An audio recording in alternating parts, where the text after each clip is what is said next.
Hi, I'm Tim. Welcome to Watchbox, and thanks for logging on. If you love this watch, email me, tmosso@thewatchbox.com. It's in the description below. It is your purchase and pricing email question line for buying this or any watch you see on any Watchbox platform. Reach out to me directly. Email tmosso@thewatchbox.com for pricing. Today, we are discussing what might be the most appealing Bethune timepiece I have featured since the DBD in rose gold. This is, without a doubt, one of the most collectible and important pieces in the history of the Bethune manufacturer. It is the DB15 Perpetual Calendar, and it is an early one. This is a model launched in 2004. The example you see here was sold in 2007. Only 93 DB15s were made, marking the debut both of Bethune's own Perpetual Calendar system and its own manufacturer movement. Keep in mind that of those 93, only 45 of them were white gold, like this example right here. Now, throwing it on my wrist, let's talk about the size. 43 millimeters in diameter, surprisingly thin at 12.2 millimeters. It looks thicker. It is 47.8 millimeters from lug tip to lug tip. It has a 22 millimeter spacing between the lugs. All of this means for a 43, it actually wears fairly compact. I can wear it easily. I'd recommend it for a wrist as small as 15 centimeters circumference. You could see that it fits easily underneath the cuff, being fairly thin with a sloped bezel. It will slide underneath the sleeve. The combination of the matte brown dial with the rose gold and blue accents is absolutely killer. This is subjectively one of the best looking watches and best looking Bethune timepieces I've had the good fortune to present. Now the strap, as you'll see, is a Jean Rousseau. You'll notice it's Watchbox branded. Watchbox owns Bethune, and from time to time we like to throw Jean Rousseau straps on because they just look great and they allow us to customize. For example, this anthracite alligator leather with the brown of the dial. We have a monotone stitch. We have a sheer cut side showing the layers of leather. Calfskin on the bottom. It is a brand new Jean Rousseau Parisian hand-cut and hand-sewn strap. Taking a look at the buckle, you can see it features a combination of media blasting and polish, and it matches nicely the profile of the lugs. This is one of the last appearances of the original DB1 case shape that bowed in 2002 on the Mono Pusher chronograph. So we have a round case, we have the ogival or bullet-tipped lugs.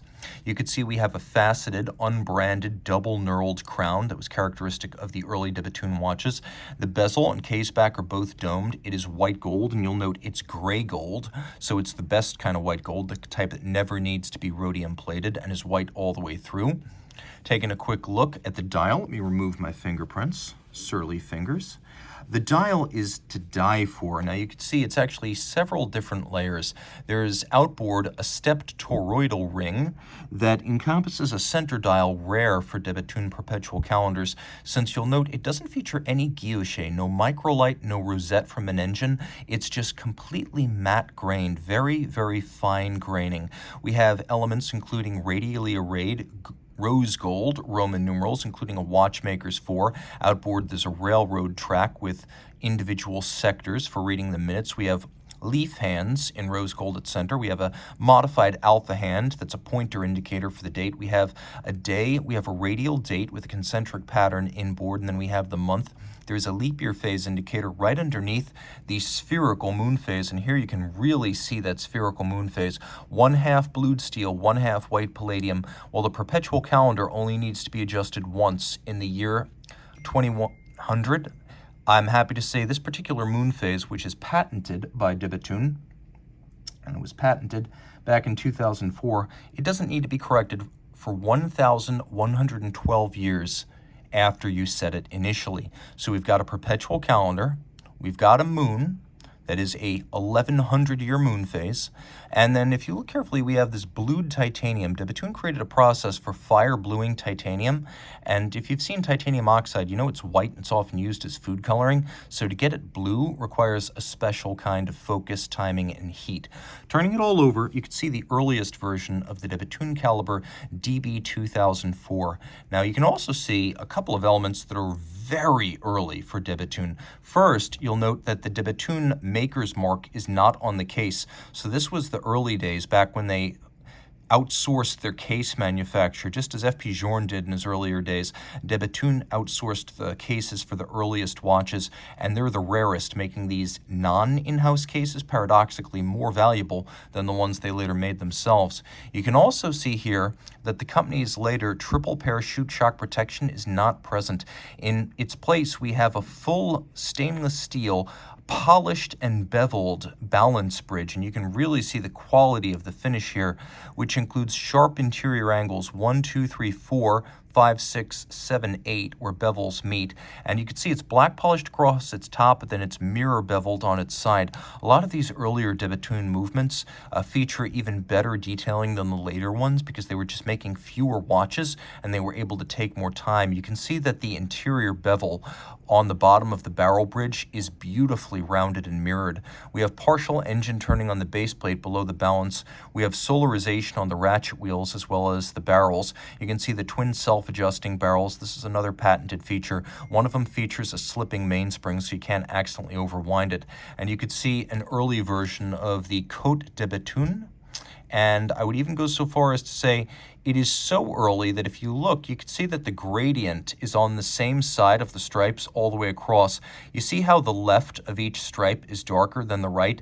And that's true all the way across. Well, later on, Côte de Bethune would become a mirrored Côte de Genève, where you would have on one side the dark gradient on the outer shoulder, the right shoulder of the stripe, and then on the opposite side you would have the dark gradient on the left side. Here you could see it's on the left side of each stripe all the way across. That's something that would later be discontinued. You can also see the earliest version of Denis Flageolet's many patented balance wheels as he sought absolute chronometric regularity and resistance to heat as well as resistance to parasitic aerodynamic drag. So what he did here was he created a tri-spoke where the actual wheel itself, if we can call it a wheel, is made of blued titanium, and then the masses, which are placed as far out as possible, are actually streamlined bulbs of platinum. You can also see the company's patented hairspring, again, one of its earliest iterations, two different curves shaped by hand and then clamped together for the flatness and shock